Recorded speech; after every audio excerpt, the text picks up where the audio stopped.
So it's no surprise that the book opens up to the first chapter, Don't Try. Yes, ladies and gentlemen, don't effing try. Manson shares a story about a low-life poet, Bukowski.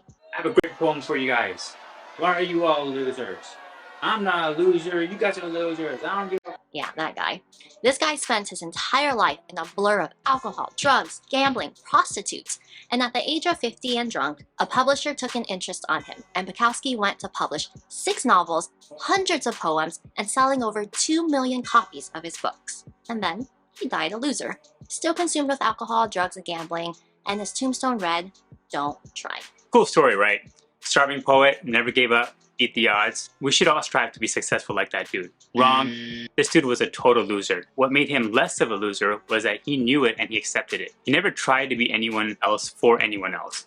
He was authentic and completely honest with himself. This allowed him to write honestly, and his genuine side showed up in his work. Here's the moral of the story. Bukowski was completely comfortable with himself as a failure. He gave no F's about success. Even after his fame, he still showed up to his poetry readings, hammered and verbally abused his audience. He gave no F's and didn't even try to give any F's. Alright, so don't try? Really? Kinda. The problem with success stories that we often see is that self-improvement and success go hand in hand. That doesn't mean they are the same thing though. Self-improvement is fixating on what you lack. This means that you become obsessed with what you think are your shortcomings and failures. It's a perception.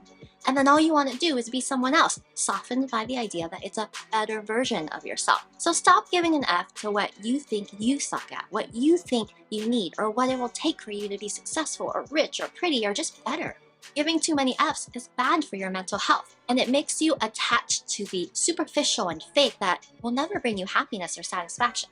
In fact, there's such a thing called the backwards law. The idea that the more you pursue feeling better all the time, the less satisfied you become, as pursuing something only reinforces the fact that you lacked it in the first place. Manson says that the key to a good life is not giving an F about more, it's giving an F about less. Giving an F only about what is true and immediate and important. Okay, I get the message, Khalida. But I mean, how do you just not give an F? I'm glad you asked, Tafez.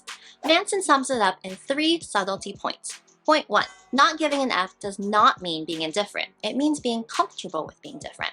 There's no such thing as lack of adversity, so you can't get away from all that ish that you're going to deal with in life. Just find the stuff you like dealing with.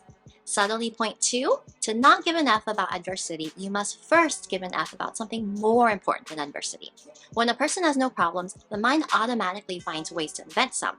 So find something important and meaningful in your life. This is the most productive use of your time and energy. And the last point to subtly not give an F, whether you realize it or not, you're always choosing what not to give an F about. So choose wisely.